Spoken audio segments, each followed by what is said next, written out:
Hey guys, Denise back to help you get started skipping. So now we're going to start working with a rope. Number one, you need a good rope. I like the one from Rush Athletics. Find it on Amazon. And then you have to decide how long it should be. So, you can cut any rope. You can get a rope at the dollar store for that matter and cut it. I like to keep a knot in my rope. You could keep one or two, could have one on each side. It gives you options and there's a little slightly less commitment than actually going ahead and cutting your rope. So you want your rope, here's how I measure with my feet together, my handles even. Woo! I want it right about the center of my chest. That's what I've been working with. If your rope is too long, you're gonna get tangled up into it a lot more. If it's too short, it'll probably trip you quite a bit. So you need at least enough clearance, but not too much. You'll have to find the sweet spot. That's where the knots come in handy. Then you can always, if you get it too short, you can always undo the knot. Okay, so that's one thing. I would, if you're learning how to skip for the first time, I would definitely recommend wearing shoes. I'm just using really, really old runners that have literally no support. They're soft. I want a little bit of protection for my feet because when you start skipping and you start tripping, the rope is going to run into your feet, and sometimes it really, really stings. So you don't need to have that experience. Okay, now, just like in our bopping, really skipping is all about developing your rhythm.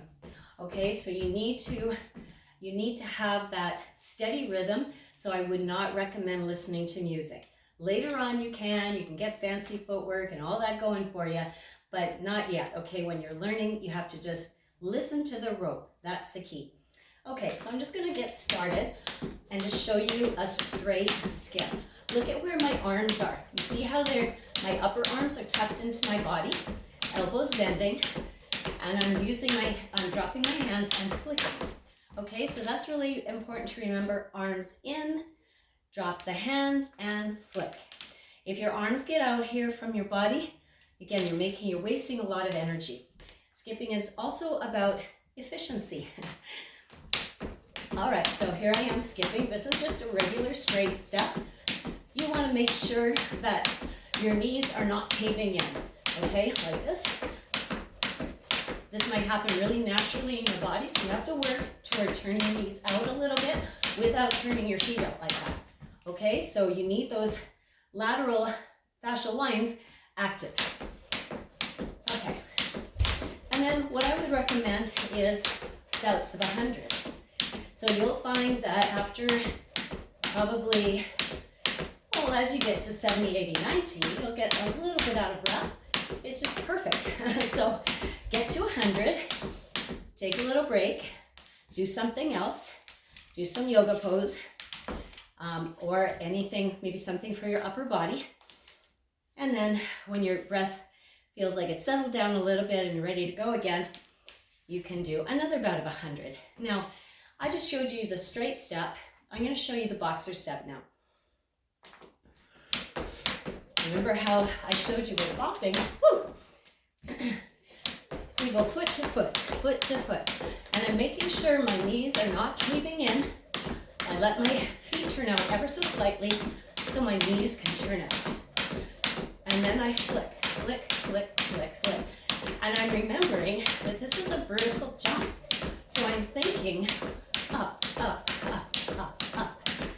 That's very important to say to yourself. That can be your soundtrack for now. Up, up, up, up. Okay? Now, as I recommend, bouts of 100, you could kind of do a bout of straight step, a bout of boxer step, and kind of go back and forth like that. I would do that for quite a while. Just get your reps in, get comfortable, get the rhythm down, get your timing down, and then start exploring some of the other possibilities, which I'll just run through very, very quickly for you. Okay, so from straight skip and boxer step, you can start doing more of a slight lunge step, jumping jacks. You can do kind of just sneaky little variations. Just turning your hips and knees slightly. Hop on one foot,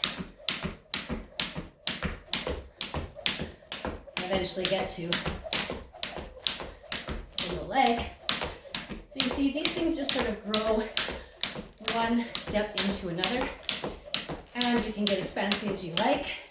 I would definitely recommend seeing Rush Athletics or Lauren Jumps for lots and lots of interesting things you can do. I would consider myself a beginner, but I have learned a lot from those guys, and of course I'm always working on it. So I think that's all I wanted to cover. Yeah, so just some quick step variations. Remember your hands, remember this is a vertical jump, and protect your feet. Keep your knees turned out. All right, thanks for watching, you guys. Bye for now.